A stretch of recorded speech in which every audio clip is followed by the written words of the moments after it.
2008 August 22ರಂದು ಉಗ್ರರ ರುಂಡ ಚೆಂಡಾಡಿ ಭಾರತಾಂಬೆಯ ರಕ್ಷಣೆಯೊಂದಿಗೆ ತಮ್ಮ ಪ್ರಾಣಾರ್ಪಣೆ ಮಾಡಿದಂತಹ ಕೆಚ್ಚೆದೆಯ ವೀರ ಅಶೋಕ ಚಕ್ರ ಪುರಸ್ಕೃತ ಕರ್ನಲ್ ಜೋಜನ್ ಥಾಮಸ್ ರವರ ಜನ್ಮದಿನ ಹಾಗೂ ದೇಶಕ್ಕಾಗಿ ತಮ್ಮ ಪ್ರಾಣವನ್ನ ಬಲಿದಾನ ಮಾಡಿದ ದಿನದ ಸ್ಮರಣಾರ್ಥವಾಗಿ ಕರ್ನಲ್ ಜೋಜನ್ ಥಾಮಸ್ ರವರ ಪತ್ನಿ ಬೀನಾ ಥಾಮಸ್ ರವರು ಸರ್ಕಾರಿ ಶಾಲಾ ಮಕ್ಕಳಿಗೆ ಅಗತ್ಯವಿರುವ ಪುಸ್ತಕ, ಪೆನ್ನು, ಪೆನ್ಸಿಲ್, ಜಾಮೆಟ್ರಿ ಬಾಕ್ಸ್, ಕುಡಿಯುವ ನೀರಿನ ಬಾಟಲ್ಗಳನ್ನು ನೀಡಿ ತಮ್ಮ ಪತಿಯನ್ನ ಸ್ಮರಿಸಿ ಮಕ್ಕಳಿಗೆ ಪ್ರೋತ್ಸಾಹ ನೀಡಿದ್ದಾರೆ.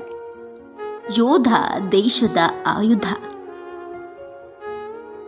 ಅಂತಹ ಯೋಧರು ದೇಶದ ರಕ್ಷಣೆಗಾಗಿ ಪ್ರಾಣತ್ಯಾಗ ಮಾಡಿದಾಗ ಅವರ ಕುಟುಂಬ ಕತ್ತಲಲ್ಲಿ ಮುಳುಗುತ್ತೆ.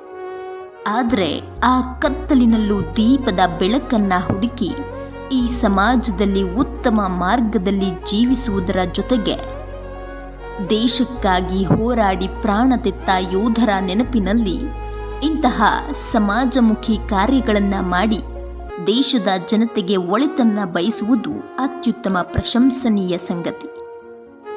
ಅದೇ ರೀತಿಯಾಗಿ ಕರ್ನಲ್ ಜೋಜನ್ ಥಾಮಸ್ ರವರ ಪತ್ನಿ ಬೀನಾ ಥಾಮಸ್ ರವರು ಸಹ ತಮ್ಮ ಪತಿಯ ಅಗಲಿಕೆಯ ನೋವು ತಮ್ಮಲ್ಲಿ ಇದ್ದರೂ ಸಹ ಅವರ ಹೆಸರಿನಲ್ಲಿ ಸರ್ಕಾರಿ ಶಾಲಾ ಮಕ್ಕಳಿಗೆ ಉಪಯೋಗವಾಗುವಂತಹ ಕೊಡುಗೆ ನೀಡಿ ಸಹಕರಿಸಿ ಪ್ರೋತ್ಸಾಹಿಸಿದ್ದಾರೆ.